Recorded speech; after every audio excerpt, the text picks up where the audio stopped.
بسم اللہ الرحمن الرحیم۔ امام علی نقی علیہ السلام اس خانوادے کی ایک ممتاز ہستی اور ائمہ اہل بیت کے 10ویں امام حضرت علی نقی علیہ السلام۔ جب ہم کسی بھی امام معصوم کی حیات طیبہ کا مطالعہ کرتے ہیں تو معلوم ہوتا ہے کہ ائمہ اہل بیت نے پیغام رسالت کی پیروی کرنے اور لوگوں کو دین کی حقیقتوں سے روشناس کرانے اور دشمنان اسلام کی جانب سے پیدا کی جانے والی مشکلات کو حل کرنے اور غلط فہمیوں کو دور کرنے میں اپنی زندگیاں کھپا دی تھیں۔ ان ہستیوں نے لوگوں کی زندگی کو معنویت کی لذت سے آشنا کیا۔ یہی وجہ ہے کہ لوگ ان کے گرویدہ ہوتے گئے۔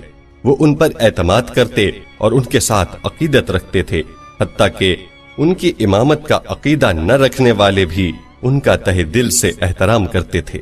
ہم جانتے ہیں کہ ائمہ اہل بیت عباسی خلفاء کے دباؤ اور سختیوں کا خصوصی نشانہ تھے، کیونکہ یہ خلفاء جانتے تھے کہ لوگوں کے دل و دماغ میں ائمہ اہل بیت کا کتنا احترام ہے، لہٰذا انہیں ہر وقت یہ خوف لاحق رہتا تھا کہ کہیں لوگ انہیں تخت و تاج سے محروم نہ کر دیں، کیونکہ تمام مسلمان اہل بیت کے مقام سے بخوبی واقف تھے۔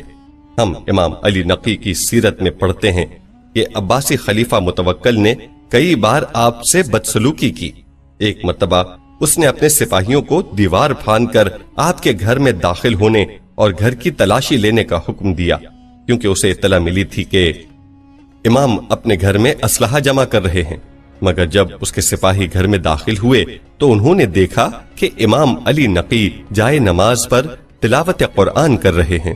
متوکل نے امام کو اپنی نگرانی میں رکھنے کے لیے اپنے دارالخلافہ بلا بھیجا تاکہ آپ پر کڑی نظر رکھی جا سکے۔ چنانچہ سیرت کی کتابوں میں ہے کہ اس مقصد کے لیے اس نے اپنے کچھ آدمیوں کو مدینہ بھیجا تو مدینہ کے علماء اور عوام نے متوکل کے اس اقدام پر انتہائی غم و غصے کا اظہار کیا، کیونکہ انہیں اس بات کا خوف تھا کہ کہیں متوکل آپ کو شہید نہ کر دے۔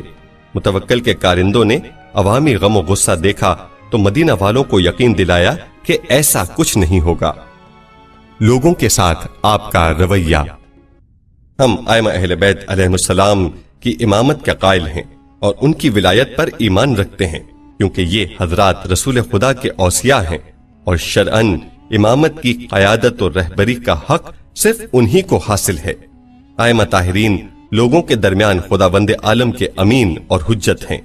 ہمیں ان کی تعلیمات سے آگاہ ہونا چاہیے تاکہ اللہ کے بندے اللہ کے احکامات کی روشنی میں اپنی زندگی گزار سکیں۔ امام علی نقی کے بارے میں بیان کیا جاتا ہے کہ آپ لوگوں کو تعلیم دینے کا کوئی موقع ہاتھ سے جانے نہیں دیتے تھے۔ آپ کے ایک صحابی ابو دعامہ روایت کرتے ہیں کہ میں امام علی نقی کی خدمت میں حاضر ہوا جب آپ بیمار تھے اور اسی بیماری میں آپ کی وفات ہوئی، تو امام نے مجھ سے فرمایا، کیا میں تمہیں ایک ایسی حدیث سناؤں جسے سن کر تم خوش ہو جاؤ؟ میں نے عرض کیا، فرزند رسول، ضرور ارشاد فرمائیے، مجھے اس کی بہت ضرورت ہے۔ آپ نے فرمایا کہ مجھ سے میرے والد امام محمد تقی، ان سے امام علی رضا، ان سے امام موسیٰ کاظم، ان سے امام جعفر صادق، ان سے امام محمد باقر، ان سے امام زین العابدین، ان سے امام حسین، ان سے ان کے والد امام علی نے فرمایا کہ میں رسول اللہ کے پہلو میں بیٹھا تھا کہ رسول اللہ نے مجھ سے فرمایا، اے علی لکھو۔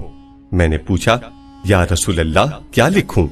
فرمایا، لکھو بسم اللہ الرحمن الرحیم۔ ایمان دل میں ہوتا ہے اور اعمال اس کی تصدیق کرتے ہیں، جبکہ اسلام زبانی اقرار کا نام ہے جس کی وجہ سے نکاح حلال ہو جاتا ہے۔ بہار الانوار جلد 50 صفحہ 208۔ ابو دعامہ یہ حدیث اور اس کے سلسلہ روایات کو سن کر بہت خوش ہوئے۔ اس حدیث سے یہ بات واضح ہو جاتی ہے کہ جب امام علی رسول اکرم کے پاس تشریف رکھتے تھے تو آپ امام علی کو اپنے علوم سے فیضیاب فرماتے تھے اور امام علی اسے لکھتے جاتے تھے۔ دوسرے ائمہ طاہرین بیان کرتے ہیں کہ ان کے کلام کا بیشتر حصہ انہوں نے امام علی کی کتاب سے لیا ہے، کیونکہ امام علی رسول خدا سے جب بھی کوئی بات سنتے تو اسے تحریر فرماتے تھے۔ چنانچہ مورخین لکھتے ہیں کہ رسول اللہ کی رحلت کے بعد امام علی ایک طویل مدت تک اپنے گھر میں گوشہ نشین رہے۔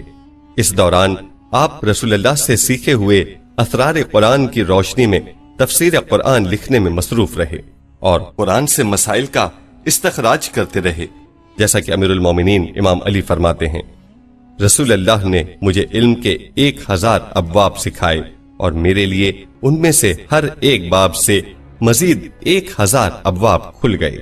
اعلام الورا صفحہ 136۔ اسلام اور ایمان میں فرق۔ پیغمبر اسلام کی مذکورہ بالا حدیث میں آپ نے اسلام اور ایمان میں فرق بتایا ہے۔ اسلام ظاہری نسبت کا نام ہے۔ جو شخص کلمہ لا الہ الا اللہ محمد الرسول اللہ اپنی زبان پر جاری کرتا ہے وہ مسلمان کہلاتا ہے اور اسلامی معاشرے کا فرد بن جاتا ہے، جیسا کہ خداوند عالم قرآن مجید میں ارشاد فرماتا ہے، عرب کے بدو کہتے ہیں کہ ہم ایمان لے آئے ہیں۔ آپ ان سے کہہ دیجئے کہ تم ایمان نہیں لائے بلکہ یہ کہو کہ ہم اسلام لائے ہیں، ایمان تو ابھی تمہارے دلوں میں داخل ہی نہیں ہوا۔ سورہ حجرات آیت 14۔